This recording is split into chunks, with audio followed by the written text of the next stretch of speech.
O assassinato de Charlie Kirk, um momento capturado em vídeo e visto por milhões de pessoas ao redor do mundo, abalou a nação. Um jovem pai, marido e figura icônica, baleado e morto em público. O assassinato foi chocante, mas então veio a investigação e a prisão. Bom dia, senhoras e senhores. Nós o pegamos. Tyler Robinson foi preso e acusado pelo assassinato, e os investigadores citaram todas as provas como imagens de câmeras de segurança. Para os promotores, este parecia ser um caso muito simples, com provas esmagadoras. Estou protocolando uma notificação de intenção de pedir a pena de morte. Os promotores, buscando a pena de morte, elevaram ainda mais a gravidade do caso. Mas então, algo estranho aconteceu. Apesar das evidências contundentes tornadas públicas, houve uma onda de ceticismo online de que Tyler Robinson era apenas um bode expiatório e não o verdadeiro assassino. Mas agora, vamos ver e ouvir as provas em um tribunal, enquanto os promotores tentam convencer um juiz de que há evidências suficientes para julgar Tyler Robinson por assassinato. A audiência preliminar será a primeira oportunidade para o público julgar por si mesmo as provas e determinar se Tyler Robinson é de fato o responsável pelo assassinato de Charlie Kirk. Essa é uma grande história em vários níveis. Claro, primeiro tem a questão política, depois há todo o ceticismo online sobre quem é o verdadeiro assassino.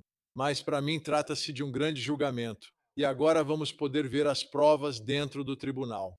Eu sou Vinnie Politan. Vamos investigar.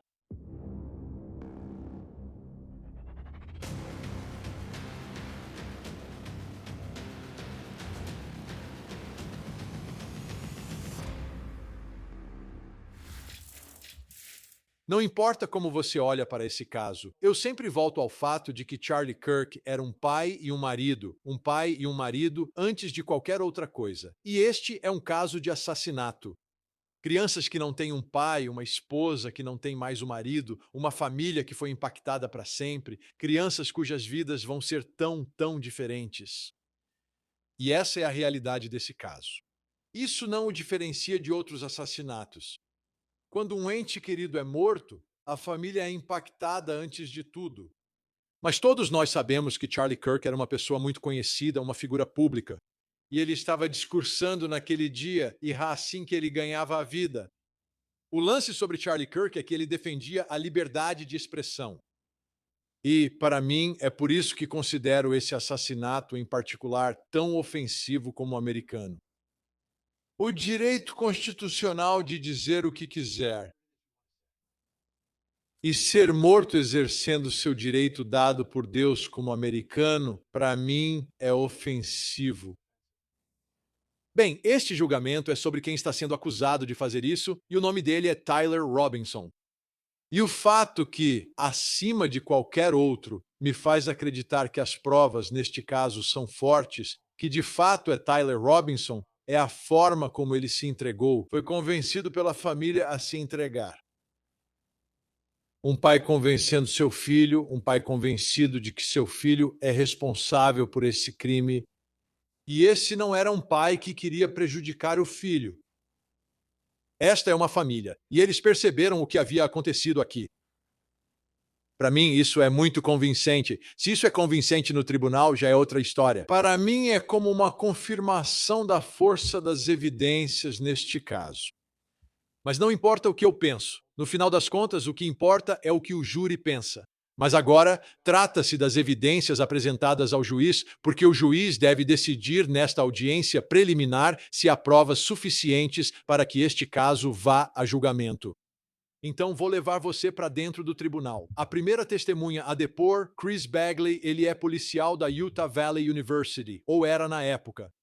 Ele não é só um policial investigando, ele estava lá naquele dia. Portanto, é testemunha do que ocorria enquanto Charlie Kirk era assassinado. E para entender o depoimento dele sobre o que viu e o que fez, primeiro quero mostrar onde ele estava naquele dia, no momento em que Charlie Kirk foi baleado e morto. Então, se você der uma olhada, esse é mais ou menos o ponto de vista dele, só que ele está no telhado desse prédio. E se você parar aí por um segundo, pode ver o topo da tenda. O topo daquela tenda é onde Charlie Kirk estava quando foi baleado. O policial Bagley está no topo do telhado daquele prédio. É este prédio. Agora estamos olhando para ele por trás. Você vê a tenda e depois vê o pátio. Agora, se pararmos aí por um momento e olharmos para a grande bandeira dos Estados Unidos, esse é o telhado onde o policial Bagley estava. É ali que ele está observando o que está acontecendo e a tenda está logo abaixo dele. Mas ele conseguiu ver Charlie Kirk, pelo menos em parte, enquanto isso acontecia. Então eu quero levar você para dentro do tribunal e vamos ouvir o depoimento dele sobre o que ele observou naquele dia, nos momentos em que Charlie Kirk é baleado e morto. Você estava protegendo o corredor do Hall of Flags, certo? Sim, No lado sul. sim. Você pode descrever o que estava vendo? O que você observou? Nesse dia, observei Charlie voltando, cumprimentando algumas pessoas e posando para algumas fotos. Depois ele passou sob o Hall of Flags e foi para sua tenda. E ele estava lá respondendo perguntas e conversando com as pessoas que iam até ele. A tenda que você menciona é a que vimos montada no pátio? Sim, aquela tenda branca quadrada. A de topo branco, sim. Ele estava debaixo daquela. Avance para cerca de 12h20 ou algo assim. Então, um pouco depois do meio-dia, da hora do almoço. O que aconteceu? O que você viu e ouviu? Eu ouvi uma pessoa conversando com Charlie e por acaso olhei por cima da grade, mais ou menos nessa hora. Eu conseguia ver o lado direito do ombro do Charlie, não o corpo inteiro, porque ele estava debaixo da tenda. Então eu provavelmente só conseguia ver o lado direito do corpo dele. Ele estava respondendo a uma pergunta, uma criança perguntando algo para ele, e então eu ouvi um tiro. Você sabe que horas eram? Sim, Que horas eram? 12h23. O que você viu? Naquele momento eu vi ele se inclinar para a esquerda, Quando você diz ele, está falando do Charlie. vi ele indo para ir para a esquerda porque já não via mais o lado direito do corpo. Então ele foi mais para dentro da tenda, para o lado norte da tenda, então para a esquerda. Certo. Você pode descrever isso? Isso é incomum, certo? Tem um policial investigando esse caso. Normalmente, os policiais só nos informam depois que os fatos já ocorreram. Mas ele é uma testemunha de tudo enquanto está acontecendo e realmente viu Charlie Kirk ser baleado e, mais importante ainda, também ouviu o disparo. Vamos assistir mais um pouco. Descreva como os outros presentes reagiram. Sim, então todo mundo começou a se levantar e a correr e ficou uma situação mais caótica. Antes de prosseguir, pode descrever um pouco? Você disse que o Sr. Kirk respondia perguntas e conversava com as pessoas. Sim, Havia outras pessoas presentes? sim. Tem ideia de aproximadamente quantas? Como você descreveria isso com suas palavras? No meu modo de ver, eu diria que quando eu estava lá em cima olhando para baixo, eu diria que havia vários milhares de pessoas porque tinha gente na grama, estava lotado no anfiteatro, todo mundo sentado na grama. Tinha gente em pé lá atrás, ao longo da área de concreto. Tinha gente no segundo andar do Sorensen e perto do prédio Woodbury. Tem outro nível ali onde muita gente estava em pé assistindo.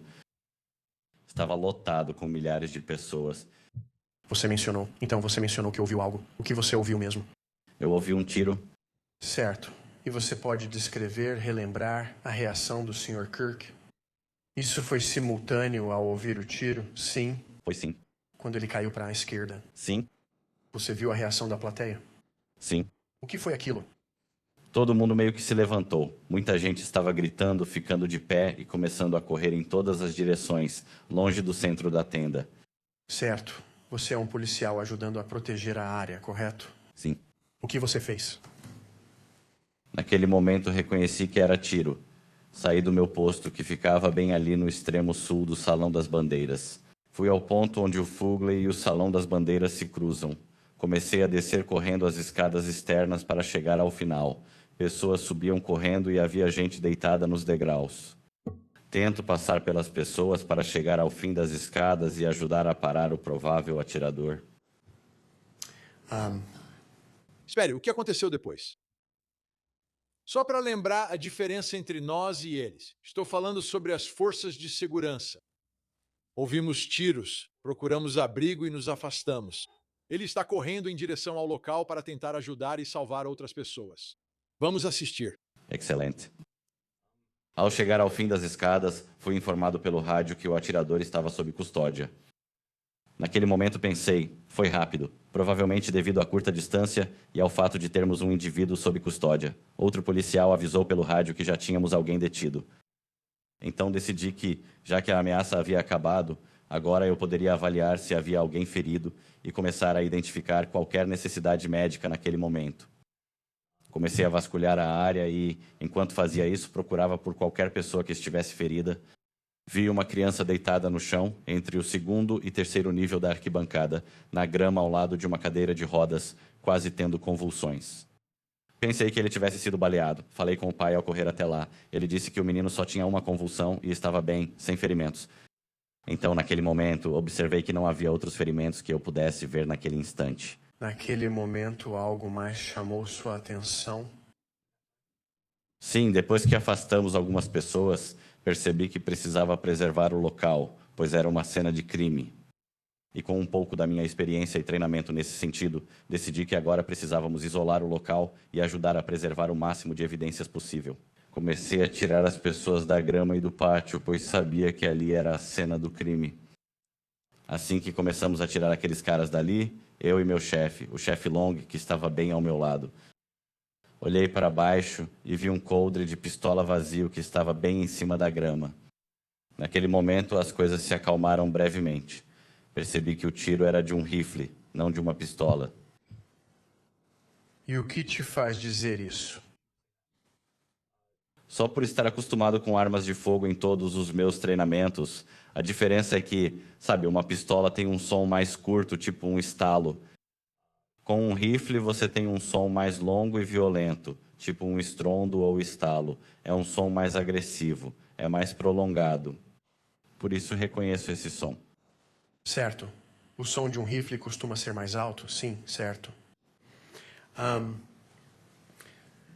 Voltando ao momento em que você ouviu esse tiro, você conseguiu dizer de onde ele veio? Da direção? Sim, eu sabia que veio do leste de onde eu estava. A leste de você, ok. Você percebe isso, essa percepção te vem à mente. O que fez depois?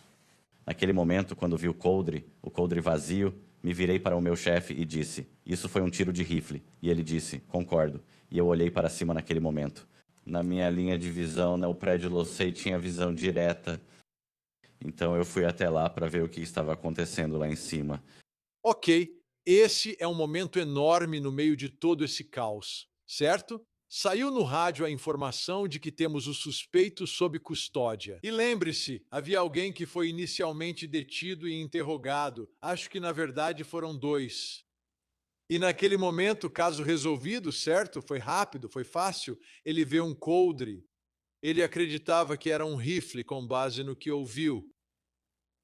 Conversa rápida com o chefe e agora ele está focado no prédio onde, neste momento, sabemos que os promotores acreditam que o atirador estava. Muitas coisas acontecendo rápido. Vamos assistir mais um pouco. Você pode descrever brevemente seu trajeto até o Losse Center? Então, saindo do pátio, você pode entrar no Sorensen Center. E como eu disse antes, lá no nível 1, há alguns elevadores ou escadas. Eu subi 4 lances de escada, cheguei ao 4º andar do prédio Losey e fui para o lado sul do prédio Losey. Tem umas escadas que ficam naquele corredor entre o prédio de ciência da computação e o prédio Losey. Tem umas escadas que levam até o topo disso. Então, eu fui até o topo disso. É essa a escada que você mencionou antes? Sim, do lado de fora do multiuso. Que é uma escada pública. Sim. Ok. Você conseguiu chegar até o telhado? Consegui. Você sabe mais ou menos que horas você chegou lá? Provavelmente cheguei lá às 12h44. Ok. O que você fez quando chegou lá em cima? Ao chegar lá em cima, pulei sobre o guarda-corpo. Percebi que havia um objeto que estava a cerca de 3 ou 4 metros do outro lado do guarda-corpo, no cascalho. Aquilo parecia fora do lugar para mim. Bem ali. Isso é interessante, não é? Tipo, a polícia está fazendo um ótimo trabalho e tudo isso está acontecendo muito rápido. Embora pareça estar acontecendo rápido, mais rápido, porque ele está no banco das testemunhas e ele meio que está resumindo, tem muita coisa acontecendo. Mas algumas coisas. Primeiro, como é fácil acessar aquele telhado onde ele chegou. Mas, de repente, ele começa a perceber as coisas rapidamente, viu o coldre, agora está vendo outro objeto assim que chega naquele telhado, de onde ele suspeitou que veio o tiro, com base no que ouviu naquele dia. Vamos ver o que ele encontra. Em relação ao ponto em que você pulou a mureta de proteção, em que direção estava o objeto? A oeste da mureta de proteção. Certo. E você reconheceu o objeto? Sim, reconheci. E o que era? Era uma chave de fenda vermelha e preta. Tudo bem. Você tocou nesse objeto? Eu não toquei. Tudo bem.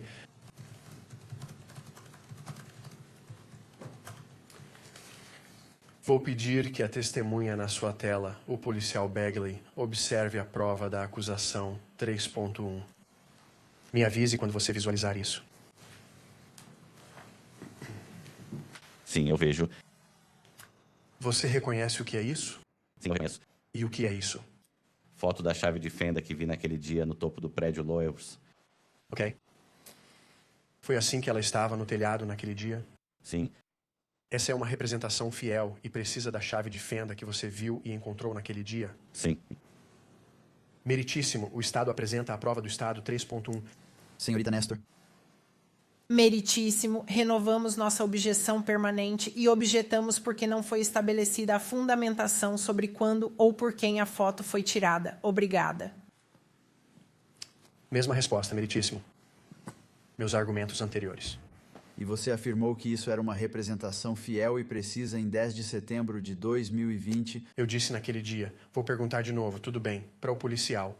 Policial Bagley, você viu essa chave de fenda que está descrevendo em 10 de setembro de 2025, está correto? Sim, A prova do Estado 3.1 é uma imagem fiel e precisa daquela chave de fenda naquele dia, 10 de setembro de 2025. sim. Uma prova importante, certo? Você precisa pegar as evidências forenses, coisas que foram encontradas, e ligá-las ao réu, porque sabemos que o vídeo que vemos está muito longe para fazer uma identificação, certo? Então, qualquer coisa que seja deixada na cena, ligando o réu ao local onde acreditam que o assassino de Charlie Kirk estava disparando aquela arma.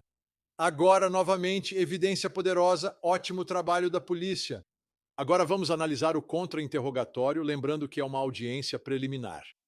Quero dizer, as chances estão sempre contra a defesa, mas uma coisa que eles querem fazer é meio que extrair um pouco do depoimento, esclarecer algumas questões e fazer com que as pessoas se comprometam com seus depoimentos. Vamos ver no que ela foca em seu contra-interrogatório. Então, acredito que no seu relatório, você também não afirma se... Você não menciona nada sobre achar que veio do prédio Lozzi ou algo assim, certo? Mais tarde, quando reconheci quando vi os coldres vazios, acho que realmente disse isso lá, quando vi o coldre vazio, percebi a linha de visão. Ok, vamos falar desse coldre por um minuto. Então, você ouviu o disparo e você só ouviu um disparo, correto? Sim, E então você desceu da passarela acima da tenda, certo? sim. E você desceu para aquela área gramada que todos nós estávamos olhando, o pátio. Sim, Havia caos, pessoas correndo para todos os lados. Sim. E enquanto você estava lá embaixo, você viu o que disse ser um coldre vazio. sim. Enquanto retirava as pessoas e garantia a preservação das evidências, mais acima, depois de um tempo, vi um coldre vazio ali. Quando você diz mais para o topo, pode especificar onde estava? Então, no lado sul do pátio, há alguns níveis de assentos onde a grama está em diferentes alturas, e era mais para o topo, talvez bem antes do cimento, onde todo mundo estava em pé. Então, há diferentes níveis. Era mais para o topo, na grama. E quando você viu o coldre, pode me descrever como ele era? Um coldre de porte velado vazio, Para que tipo de arma? para uma pistola, certo? E ela tinha alguma marcação? Eu nem sabia, não que eu tenha notado. E o que aconteceu com esse coldre? Eu não faço ideia. Você chegou a ficar com ele? Não, Você já pediu para outra pessoa ficar com ele? não. Você simplesmente deixou ele na grama? Sim, deixei. Ele já foi analisado para impressões digitais? A defesa sempre precisa buscar qualquer brecha para levantar dúvida onde puder. Fazer a polícia parecer que não sabe o que está fazendo? Eles estragaram a cena. Não podemos confiar em nada. Essa é uma defesa típica quando você não tem muito mais. Mas será que a defesa realmente vai por esse caminho, certo? E dizer, bem, o primeiro cara que vocês pegaram, esse é o suspeito, essa é a pessoa responsável. Não imagino que eles fariam isso. Não imagino que iriam culpar esse cara que foi abordado, mas depois descartado como suspeito. Com base na balística e em todo o resto. Mas não importa se a defesa vai fazer qualquer coisa que você faça parecer que você não está fazendo o seu trabalho e que simplesmente deixou isso lá. Claro que ele deixou isso lá. Eles tinham aquela pessoa sob custódia ou estavam interrogando ela. Ele não acreditava que era uma pistola, então ele está indo até lá porque é uma situação caótica. Pode ainda haver um atirador à solta. Ele vai até onde acredita que o tiro foi disparado. Na verdade, foi um bom trabalho policial apenas deixar lá e sair. Mas ela faz parecer que ele errou ali. Talvez um júri concorde, não sei. Vamos ver mais um pouco. Até onde você sabe? Eu não faço ideia, tudo bem. Sim? Acho que esse vai ser um daqueles casos. Não sei se a defesa vai apontar o dedo para outra pessoa ou simplesmente espalhar a culpa dizendo que a cena estava tão caótica. A investigação foi descuidada. Você não pode confiar nas provas. Obviamente, há muito em jogo nesse caso, muito mesmo. É um caso de pena de morte. Então, quando você tem um julgamento assim, vai ver muita disputa judicial, muitos pedidos sendo feitos. Você vai ver a defesa contestando tudo, porque não é só mais um julgamento. Este é um caso em que a vida do réu está em jogo. Então, o que eu vi ao longo dos anos na Curto TV é que quando se trata de um caso de pena de morte, a defesa levanta muito mais questões e pressiona muito mais. Uma das coisas que aconteceu neste caso foi que existe uma ordem de silêncio, mas houve um vazamento de algumas informações e uma má interpretação dessas informações pela mídia. E para corrigir tudo isso, os promotores se pronunciaram apesar da ordem de silêncio, o que foi muito problemático. Então, a defesa fez muito barulho sobre isso e queria que a pena de morte fosse retirada deste caso, removida, porque os promotores haviam violado a ordem de silêncio. Então vamos ouvir a decisão do juiz sobre esse pedido, porque isso pode ser muito significativo. Se você se lembra, no caso de Lori Daybell, de alguns anos atrás, houve problemas. Houveram erros cometidos pelos promotores na fase de troca de informações e provas do processo. E como resultado, o juiz penalizou os promotores retirando a possibilidade de pena de morte para Lori Daybell. Então, é isso que está acontecendo aqui. Vamos dar uma olhada. O tribunal revisou cuidadosamente as petições, declarações juramentadas e provas apresentadas por ambas as partes, incluindo a moção do réu, a declaração do advogado, a oposição do Estado, a réplica do réu, a oposição do Estado ao pedido do réu para retirar a pena de morte e a resposta do réu a essa oposição. Além disso, o tribunal considerou o testemunho e as provas apresentadas durante a audiência probatória de justificação realizada em 12 de junho de 2026, onde o procurador adjunto do condado, Ballard, e o procurador do condado de Utah, Jeffrey S. Gray, testemunharam sob juramento. Com base na legislação estatutária de Utah, nas regras de conduta profissional de Utah, na autoridade constitucional e em precedentes persuasivos de outras jurisdições, o tribunal emite esta decisão e ordem. O tribunal determinou de forma independente os fatos e aplicou a lei. Para verificar se o desacato civil foi comprovado por provas claras e convincentes. Este caso envolve um processo criminal de grande repercussão contra Tyler James Robinson, com pedido de pena de morte, que foi acusado do assassinato qualificado de Charlie Kirk, um ativista conservador que supostamente ocorreu na Utah Valley University. Entre 31 de março e 2 de abril, o Sr. Ballard manteve comunicações extrajudiciais com várias entidades da mídia. Em 31 de março de 2026, o Sr. Ballard foi citado pelo TMZ dizendo: Normalmente, quando a análise de um fragmento de bala é inconclusiva, significa que ele não tinha detalhes suficientes para o perito afirmar algo. Faltam detalhes para saber se a bala foi disparada por uma arma de fogo específica. Temos provas suficientes para demonstrar, além de qualquer dúvida razoável, que Tyler Robinson cometeu esse assassinato, e apresentaremos algumas dessas provas na próxima audiência preliminar, e apresentaremos todas essas provas no julgamento. O Sr. Ballard afirmou ainda que ele é presumido inocente. A decisão final caberá ao júri. Acreditamos que seremos capazes de superar a presunção de inocência dele. Uma narrativa falsa da mídia, afirmando que a arma do crime foi definitivamente excluída pela perícia, constitui um prejuízo substancial e indevido para a acusação. As declarações do Sr. Ballard explicando a definição mecânica forense de um teste inconclusivo foram cuidadosamente elaboradas para mitigar esse prejuízo específico. Embora o comentário 5 geralmente proíba discutir os resultados do teste, a salvaguarda regra 3.6c autoriza declarações em resposta que, de outro modo, seriam restritas apenas na medida razoavelmente necessária para mitigar a recente publicidade prejudicial. Conclusão sobre a primeira alegação. O tribunal conclui que as declarações do Sr. Ballard, esclarecendo que os resultados inconclusivos do ATF estavam protegidas pela disposição de salvaguarda ao RPC 3.6c. Essas declarações não constituem uma violação da ordem de restrição à divulgação pública. A cobertura midiática desfavorável aqui dizia respeito a uma peça específica de prova física, um fragmento de bala. O tribunal não conclui que a regra 3.6c proibiu toda resposta pública. Pelo contrário, a regra 3.6c reconhece expressamente que, em circunstâncias limitadas, o advogado pode responder a uma divulgação recente que não tenha sido iniciada pelo próprio advogado ou por seu cliente.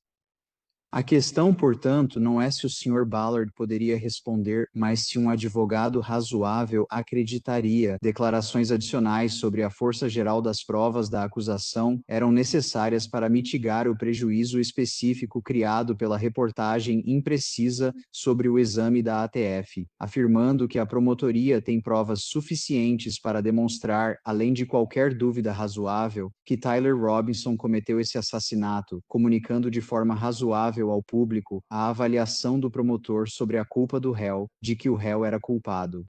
Isso viola diretamente o comentário 5, numeral romano 4 da regra 3.6, que proíbe expressar qualquer opinião sobre a culpa ou inocência de um réu.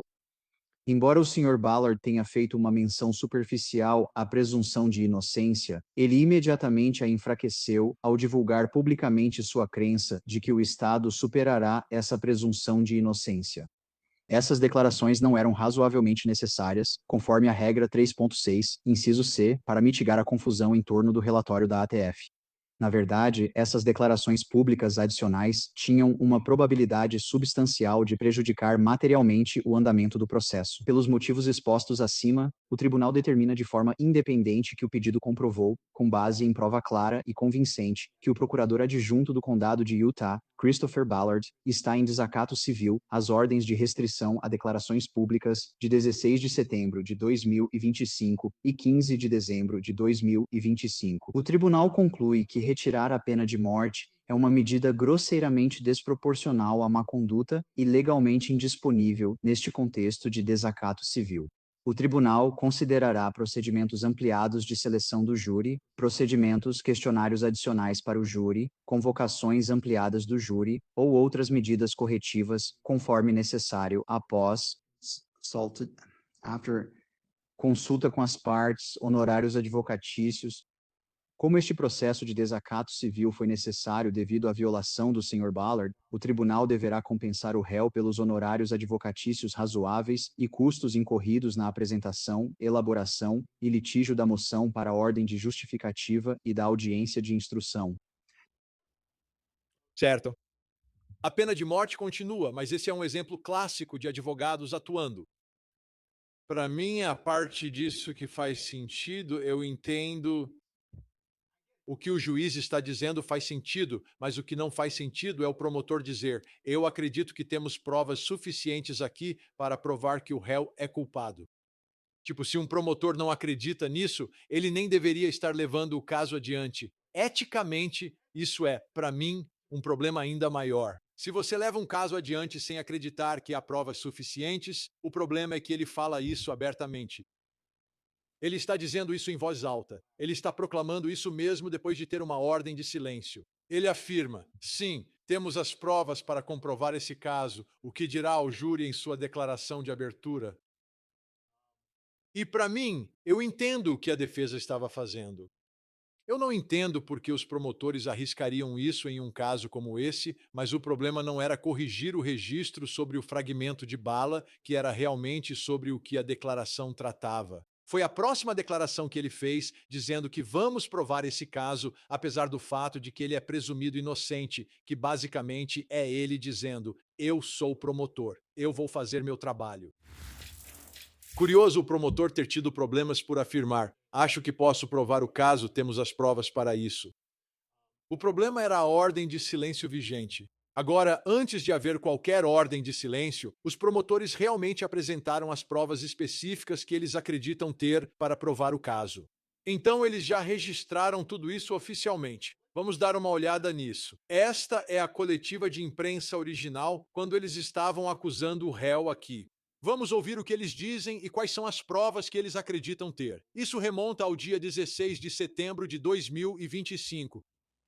Aproximadamente 15 minutos após o início do evento, o Sr. Kirk estava respondendo a uma pergunta sobre tiroteios em massa cometidos por pessoas transgênero quando um tiro foi disparado. A bala atingiu o Sr. Kirk no pescoço. Ele caiu no chão quase imediatamente. As balas logo de cara. E eu fico me perguntando que papel isso pode ter desempenhado se ele está falando sobre pessoas transgênero. Esse era o assunto sobre o qual Charlie Kirk falava no momento. À luz do que aprendemos sobre Tyler Robinson, sua vida pessoal e seu parceiro em transição ou tentando fazer a transição. Como promotor, eu usaria essa prova, pois se encaixa no caso que você está construindo. Vamos ver mais um pouco. A trajetória passou bem perto de várias outras pessoas além do Sr. Kirk, incluindo a pessoa que estava fazendo perguntas, que estava bem na frente do Sr. Kirk. Crianças estavam visíveis perto do palco do Sr. Kirk quando ele foi baleado. O Sr. Kirk foi levado às pressas para um hospital próximo, onde foi declarado morto. Essa descoberta levou a uma revisão intensiva das gravações de vigilância da UBU para tentar rastrear e identificar o suspeito. A vigilância revelou o seguinte: por volta das 11h51 da manhã, o suspeito entrou no campus pelo norte. Ele foi visto vestindo uma camisa preta com uma bandeira americana no centro, um boné de beisebol escuro e óculos de sol grandes. Durante toda a vigilância, o suspeito mantém a cabeça baixa e raramente levanta o suficiente para obter uma imagem clara do seu rosto. Enquanto atravessa o campus, ele é visto caminhando com um jeito de andar incomum. O suspeito anda com muito pouca flexão na perna direita, o que é consistente com um rifle escondido em sua calça.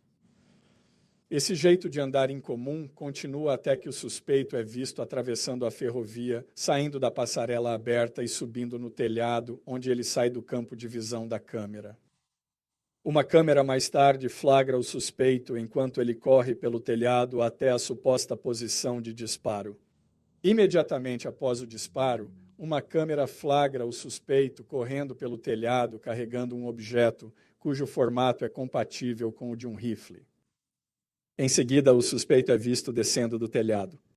Ele parece deixar cair o objeto que carregava ao tocar o chão em uma queda controlada. Em seguida, ele pega o objeto e corre em direção ao extremo nordeste do campus. Investigação ampliada da cena do crime.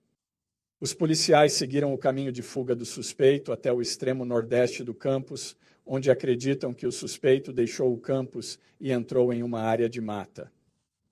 Nessa área de mata, os investigadores encontraram um rifle de ferrolho enrolado em uma toalha. O rifle continha um cartucho deflagrado e 3 cartuchos não deflagrados. Robinson acusou Kirk de espalhar ódio.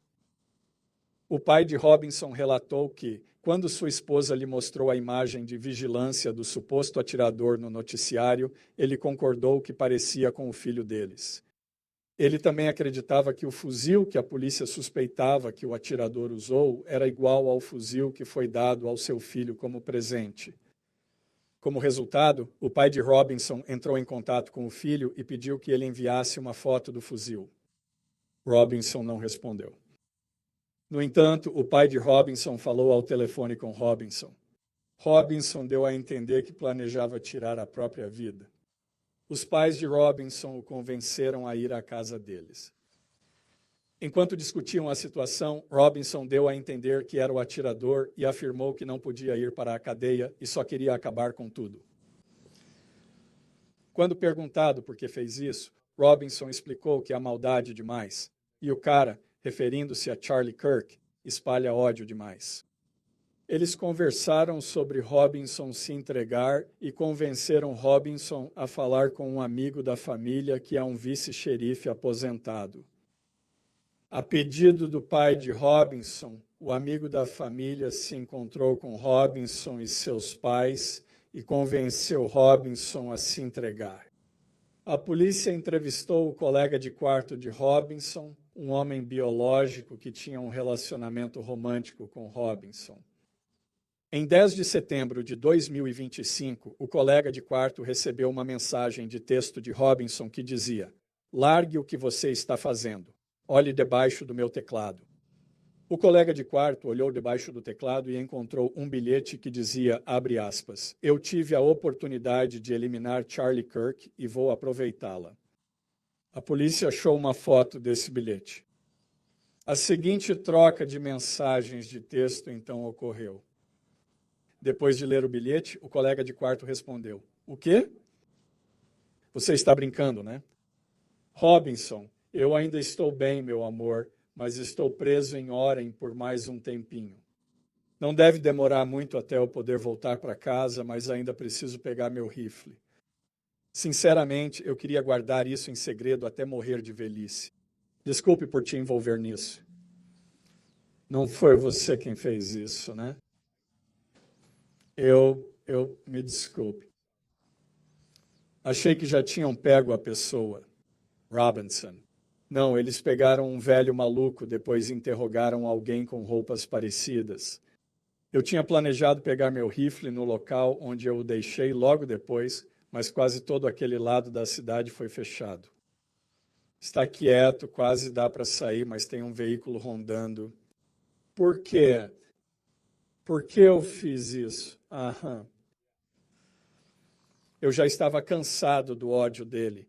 Tem ódio que não dá para negociar. Se eu conseguir pegar meu rifle sem ser visto, não vou deixar nenhuma evidência. Avassalador. Quero dizer, você tem motivo, oportunidade, evidência direta de uma suposta confissão que está acontecendo aqui também. E eles nem mencionaram porque provavelmente ainda não tinham os resultados, o DNA que alegaram ter conectado à arma. E a família o reconheceu. Quero dizer, todas essas peças simplesmente construíram um caso aparentemente irrefutável para a promotoria. Então, há muitas evidências, mas quero focar agora nas evidências em vídeo, nas imagens de vigilância, que acho que são cruciais para os promotores. Sabe, acompanhando os movimentos do suspeito aqui. Vamos dar uma olhada, e essa é a parte em que ele está no telhado, que é de onde acreditam que ele disparou a arma. E você vê a figura correndo pela área. Você vê um reflexo pela parte de trás do prédio, agora ele dá a volta e chega até a borda aqui. E a partir disso, os promotores conseguem encontrar outras evidências para rastrear a direção e para onde ele está indo. E ele está com uma bolsa compatível novamente com a arma. Agora, algumas pessoas analisam isso dando zoom e desacelerando o vídeo. Dizem, isso não parece com aquilo. O ponto principal é que tudo o que estamos vendo e ouvindo dos promotores é consistente com este réu, aponta o dedo para este réu e comprova uma história que faz muito sentido. Para mim, se você é uma daquelas pessoas que acredita que outra pessoa fez isso, que ele é um bode expiatório, que ele não teve nada a ver com isso, tipo, como você poderia sequer tentar processar outra pessoa? Porque se você tentar processar outra pessoa por isso, eles vão pegar todas essas provas e apontar diretamente para Tyler Robinson. Então, às vezes, os casos são exatamente o que você pensa que são quando você olha e vê as provas. E cada peça aqui para os promotores está se encaixando. A direção para onde ele vai, o momento em que isso acontece, onde encontraram a arma, tudo isso leva a uma conclusão. E às vezes, e eu entendo, esse é um caso que está transbordando de política, certo? E o mundo em que vivemos. Porque tudo foi transmitido ao vivo, todas as maiores provas, o próprio assassinato, foram capturados pela câmera. E todo mundo, e isso não é algo novo, aliás, esse fenômeno.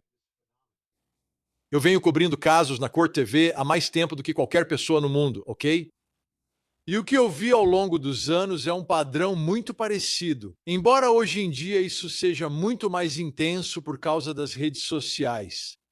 É que existe a teoria da acusação sobre o caso, existe a teoria da defesa sobre o caso, e sempre há uma facção, às vezes bem grande, às vezes meio pequena, que tem uma teoria completamente diferente sobre o caso, que não é nem o que os promotores estão dizendo, nem o que a defesa está dizendo.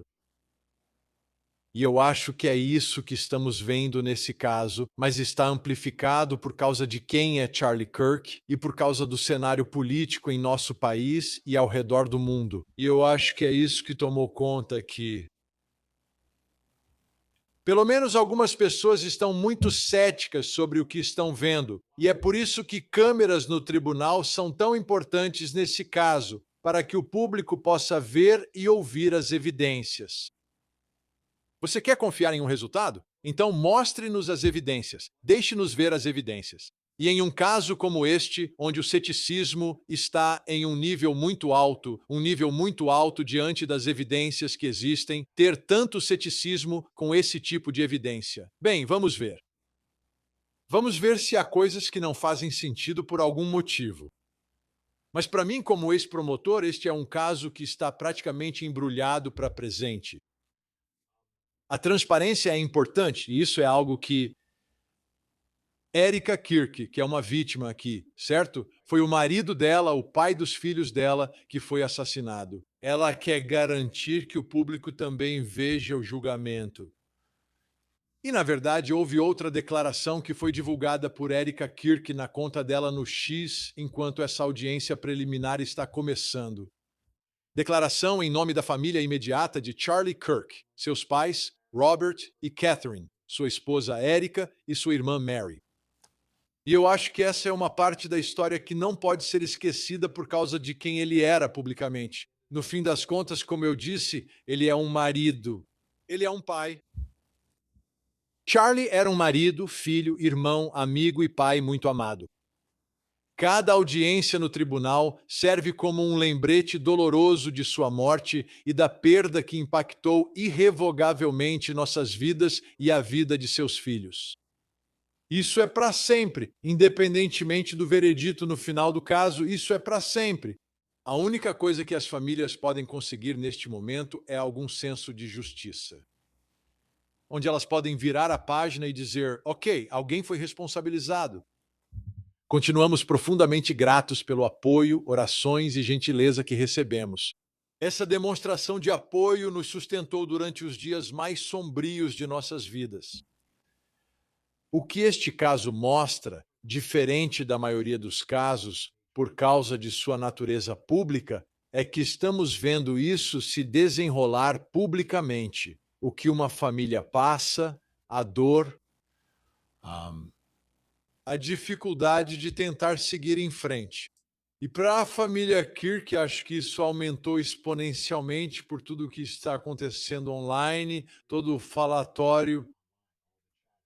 Mas parte disso é a demonstração de apoio que está ajudando eles a passar por tudo isso. Por respeito ao processo judicial, não faremos mais comentários neste momento. Pedimos que continuem respeitando nossa privacidade enquanto atravessamos este processo e este imenso luto, o que é compreensível. A maioria das famílias prefere não falar durante o processo. Mas a parte boa disso é que Erika Kirk percebe que isso foi um assassinato público e que o público deve ver quais são as evidências para saber se a verdade vai aparecer dentro do tribunal. Obviamente, continuaremos acompanhando essa história, mas por enquanto é só. Até a próxima! E enquanto isso, por favor, não se esqueça de abraçar as crianças.